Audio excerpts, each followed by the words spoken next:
এই মুহূর্তে একটা দুর্ঘটনা ঘটে গেল দুপচাচিয়া 30 নামক স্থানে। একজন ঢাকার একজন ভুটভুটি চালক মারা গেছেন, দেখতে পাচ্ছেন। খুবই মর্মান্তিক দুর্ঘটনা। এই বগুড়া নওগাঁ মহাসড়কে একের পর এক দুর্ঘটনা, কিন্তু সপ্তাহের অন্তর একজন করে কিন্তু মারা যাচ্ছে। দেখতে পাচ্ছেন ফায়ার সার্ভিস টিম তাকে নিতে এসেছেন। খুবই মর্মান্তিক। আমি দুঃখের বিষয় আপনাদেরকে দেখাতে পারছি না। তারা আত্মীয় স্বজন কিন্তু এসেছেন এখানে।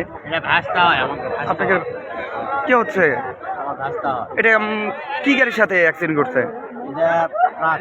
ট্রাকের সঙ্গে। ইনি কি গাড়ির সঙ্গে মানে গাড়ি না শুধু ব্যাক করতেছিল? শুনতে পেলেন? খুবই আমি দুঃখের বিষয় আমি দেখাতে পারছি না।